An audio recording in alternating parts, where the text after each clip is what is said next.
Pemirsa, ratusan sopir dari berbagai aliansi berdemonstrasi di depan Pelabuhan Internasional Bongkar Muat Tanjung Priok, Jakarta. Salah satu tuntutan mereka, penindakan terhadap pelaku pungli yang kerap terjadi dan merugikan para sopir.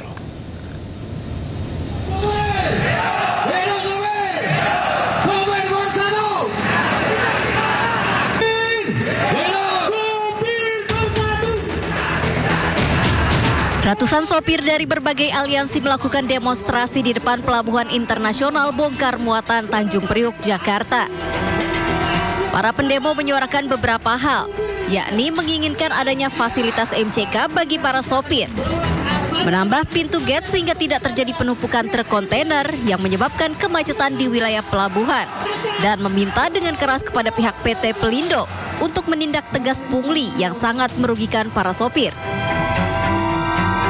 Menurut Ketua Keluarga Besar Sopir Indonesia, Noratmo, polemik ini sudah terjadi bertahun-tahun, namun hingga saat ini belum ada penyelesaian. Yang pertama kita aksi di sini adalah meminta dihapuskannya pungutan masuk pelabuhan. Jadi yang awalnya kita tidak bayar sekarang dibayar. Itu pertama. Yang kedua adalah terkait kemacetan. Karena memang dampak kemacetan ini salah satunya adalah kami supir itu dapat intimidasi dari preman dan segala macam. Seperti itu.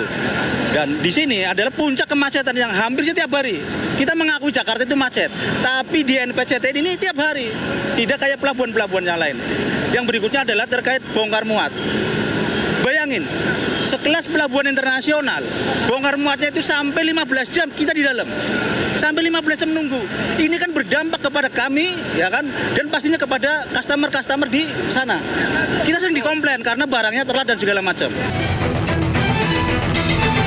Para pendemo menyampaikan jika tuntutan mereka tidak direalisasikan, mereka akan kembali melakukan aksi demonstrasi serupa.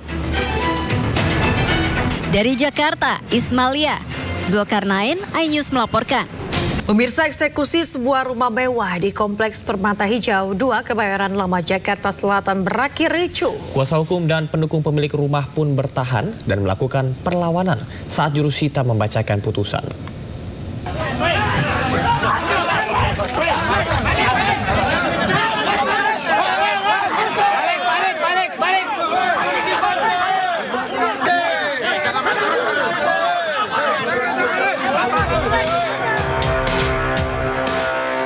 Eksekusi sebuah rumah mewah di Komplek Permata Hijau 2, Kebayoran Lama, Jakarta Selatan berakhir ricuh.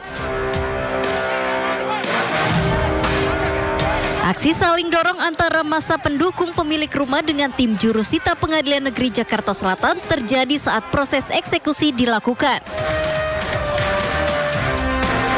Pemilik rumah mengatakan peristiwa ini berawal dari pinjaman ke salah satu bank swasta sejumlah 3,5 miliar di tahun 2020.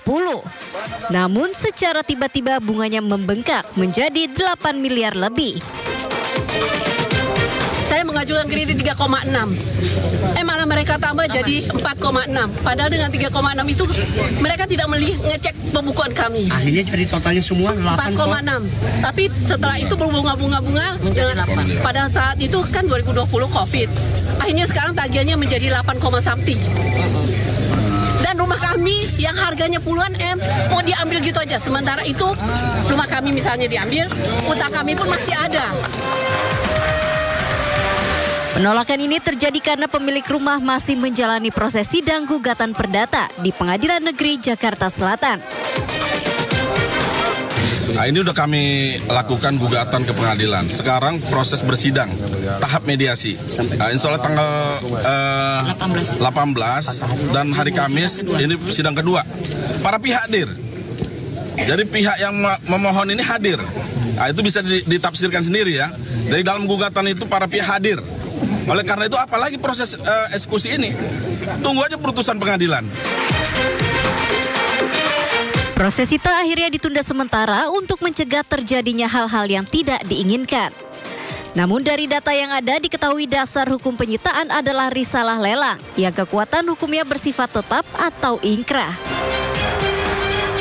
Dari Jakarta, Helmi Sajangbati, iNews melaporkan.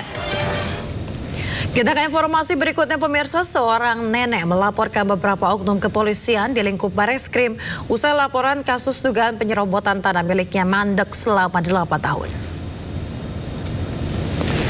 Ditemani tim kuasa hukumnya, Wiwi Sudardi, wanita berusia 69 tahun, asal kota Waringin Barat, Kalimantan Tengah, mendatangi gedung di Divpropam Mabes Polri Jakarta.